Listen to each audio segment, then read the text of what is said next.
चापलूसी और होशियारीपना से काम करता है, सरकार के विरुद्ध काम करता है और चाहता है कि मुझे कम समय में जल्दी फ़ायदा हो जाए, तो ऐसा नहीं होने दिया जाएगा। फिर है तो उसको एनएसए जैसे प्रावधान में उसको लाया जाए। अगर नमस्कार आपके सभी दर्शकों को मैं विनोद कुमार जिला कृषि अधिकारी अवगत कराना है कि 2026 सभी के लिए मंगलमय हो।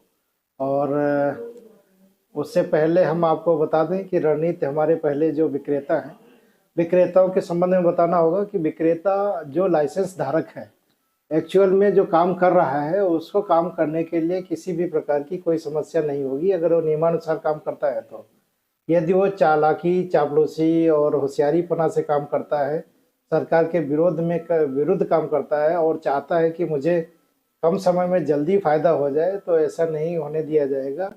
हम किसानों के साथ काम करते हैं, किसानों के लिए काम करते हैं, किसी भी विक्रेता को इस तरह से व्यवहार नहीं करना होगा।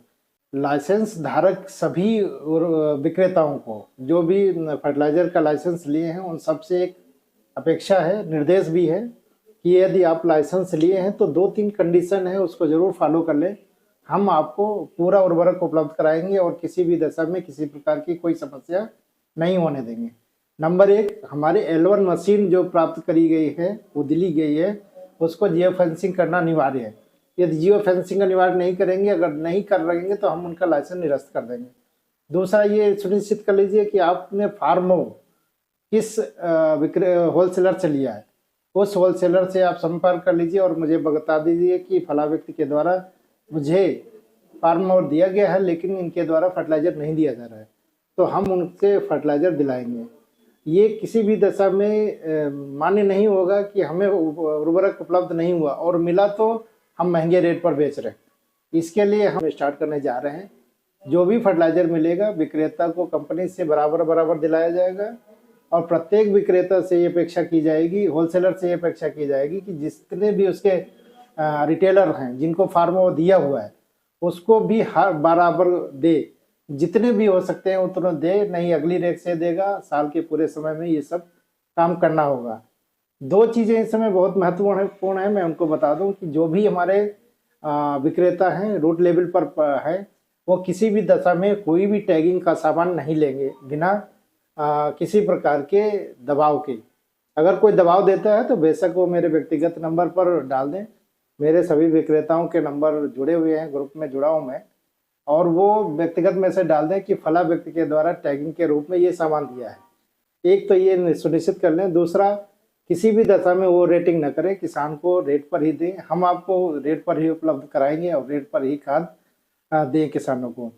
तीसरा सबसे बड़ा और महत्वपूर्ण चीज़ अवगत करा दूं मैं आपको कि आप अपने शॉप पर किसी भी बायोस्टिमुलेट जो भी उत्प्रेरक आप रखे हुए हैं उनको कृपा करके वापस कर दीजिए कंपनी को, या आप बेच चुके हैं तो कोई बात नहीं है, अपनी कंपनी से संबंधित जितने भी पकड़ा जाएगा तो आप पर कार्रवाई की जाएगी। इसके लिए आप स्वयं जिम्मेदार होंगे।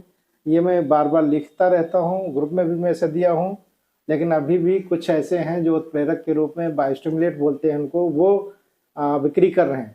वो किसी का सपोर्ट न करें, किसान का हरासमेंट न करें, जिससे कि हमारे किसान खुशहाल रहें और सही से जीवन यापन कर सकें। इसलिए स्ट्रिक्टली आपको बता रहा हूँ कि किसी कंपनी का कोई भी उत्पाद न ले, अगर लेते हैं तो उसकी सूचना अधोक्षरी मुझे ज़रूर उपलब्ध कराएं।